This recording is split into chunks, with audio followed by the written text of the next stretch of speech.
The perfect example of a liberal white woman toxic boy mom is in this movie. Like, I cannot stand this movie. And see part 1 if you want to see how this movie is yet another one that teaches women that they should date bums and settle for less.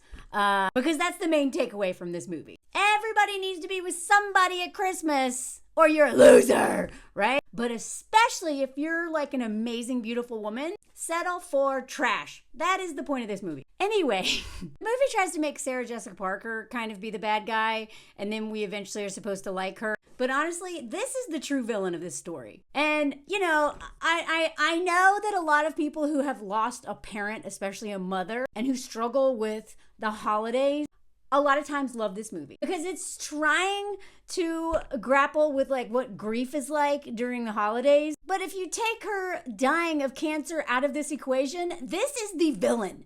This woman sucks. And the only person who sucks almost as much as her is her daughter. But her daughter is this way because of mom. This is the other villain of the story. This dude sucks. Given his mother, he at least makes sense. This dude doesn't know himself. He doesn't like himself. He is lost without having a woman in his life to give him any confidence or push him around. And even though he actually hates her and has right out of the gate in this movie, you will never convince me he ever loved this woman. Especially the way he looked at her. He was like, all the time. The only person he hates more than his would-be fiance is himself. Anyone who's not familiar with my work, just so you know, I go after men all the time. But I also acknowledge that women are absolutely upholding patriarchy in so many ways. By being cool girls, pick-me's, and toxic boy moms. Because we just worship the men, because we center men, and we end up screwing ourselves and screwing other women, and even screwing men too. Because we give them this sense of entitlement and importance, and really like reinforce this whole power structure. Is it women's fault that we do this, and that we were taught this way?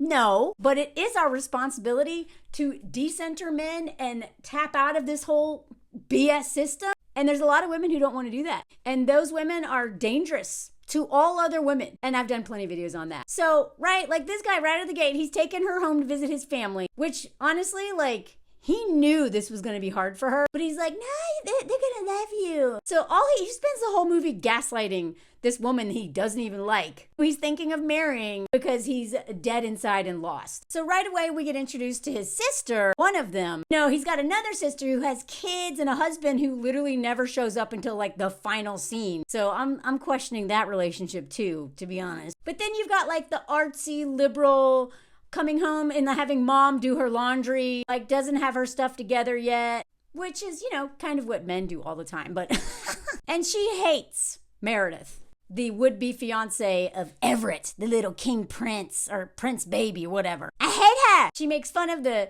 noises that she makes. She gets everyone else to laugh at Meredith before they've even met this woman. And the queen baby delights at this, right? Like she hates Meredith because anybody who's going to possibly take her son away from her and her not be the most important woman in this man's life is an enemy. So she hates this Meredith lady, even though she's never met her. And she doesn't have to be the bully because she's already, you know, trained her daughter to be just like her. She's like, yeah, come on, keep making fun. Yeah. And of course the dad's like, why do you encourage her? She's like, well, Amy doesn't like anybody, right? Amy's the problem. Amy is a problem, but it started here. This is so common in dysfunctional families, especially ones in which there's still like a king baby and a prince baby, where the women are like doing all kinds of nonsense to pit people against each other, like triangulation. I'm not saying that men don't do this too, but a lot of times women, this is like the one domain that we have more power over, and this woman is wielding that power in every way possible. Even when she meets Meredith, look at what she says to her son. She's like,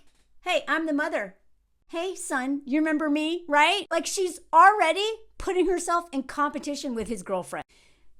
Be wary of this. If you're dating a man and you meet his mother and she's like this, pay close attention. If he does not stand up to this woman, he is enmeshed. He will always defer to her, and she and him, through his enabling and his cowardice, will make your life hell. Please do not marry into a family like this, because a queen baby is not going to let go of her power without a fight, and you will be enemy number one. Even before Meredith enters the house for the first time, mom and sister are making fun of her in front of everybody as they watch and make fun of Meredith coming in. Like, these two women are two peas in a cool girl, toxic boy mom, centering men pod. But what's so funny, that's why this family could also probably easily be in the movie Get Out, is because, I mean, look how nice she is. I don't know much about white Northeastern families. From what I understand, they're no less racist, misogynistic, and all that than Southern families. They just hide it better. And so they oftentimes appear like they're safe and liberal and progressive, when in fact, they're not at all. In theory, they are, but in practice, they're not. Because throughout this movie, does this woman not only seem to really hate women, she also doesn't seem to be creating a very warm, safe environment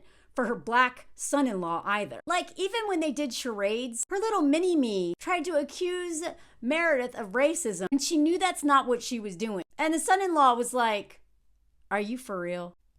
Thanks, Amy." I swear, this is the only character I do not hate in this movie. I honestly don't know how he handles being in this family. After he calls out Amy for using racism in order to be misogynistic, she's like, "What? What?" in true white woman fashion. And even when the sister shows up and asks this super inappropriate question at dinner, the whole family's like, "I'd like a little black baby.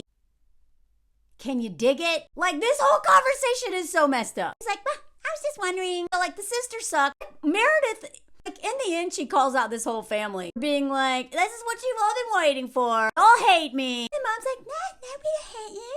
I know what y'all see. Meredith, the spoiled, crazy racist, bigot bird from Bedford, who's not good enough for y'all or your son." And I love this little speech because this family does think that they're better than her. They're more progressive than her, that they're more LGBTQ friendly than her, not as racist as her, not as any of the things that are bad, right? Even though the mom admitted that she wanted all of her sons to be gay. In fact, they accused her of trying to make them gay. He's like, "What are you talking about?" Okay, I hoped that they were gay. I did desperately hope that you would all be gay, all my boys. Then you'd never leave me. Sorry, girls, by the way. Like, this right there here says so much. Is she really an ally to the LGBTQ plus community? Or does she literally only like gay men? I wonder how she feels about lesbians, by the way. She only like gay men because then she doesn't have to compete with women for being the most important woman in her son's lives. Like, that's what I'm getting from this. And because she's like this and has clearly not hidden how much more she loves her sons than her daughters, no wonder Amy's such a bitch. No wonder Amy can only bond with Mom over hating all the women that Everett dates. You see what I mean? Like, this is how we get, like, women like this are just as much of a threat to other women as any man is. Because it's also women like this who, if, for instance, her son was, I don't know, beating her daughter-in-law, she would side with her son. I promise you. This is the kind of woman who would side with her prince over anyone that he dates, even if her son is actively causing harm and even endangering the lives of his wife and even his children. She is going to side with him. She can't believe that her little baby would be anything but perfect. In fact, when she finally did give Everett the ring to give to this bitch of a daughter-in-law that she might end up with that she hates and who he hates too, she's like, "You've been so spoiled. But I blame myself, you know." And when he tries to say, like, "You have not made my life easier," she's like, "What the hell do you know? By the way, I'm sick. You can't fix that by getting married to this terrible woman." So now he's like, "Oh no." And she's like, "My dying wish is that you try not to be so perfect. And I would hate to not see you find what you want, which is not marrying this stupid bitch who's gonna take my grandma's ring. But it's your ring. It's your decision." Do you see how manipulative this is? This is classic enmeshed mother. This is also, and we don't talk about this enough, emotional enmeshed. You know, when we think of enmeshed, we think of fathers, because so many fathers are doing this to their daughters. But a lot of moms are doing this too. They may never lay a hand on their sons. They're jealous of their sons' girlfriends and wives and seem to almost have crushes on their sons because they're so perfect, especially if they hate their own husband. The more they hate their own husband, the more they are going to be enmeshed with their sons. Usually, unless they are working on themselves. And then at the end, the like happy ending is everyone gets a portrait of Mom. That's how Meredith won over her. It's like, "You did good." "I did? Not good enough for my prince. You're good enough for my bum."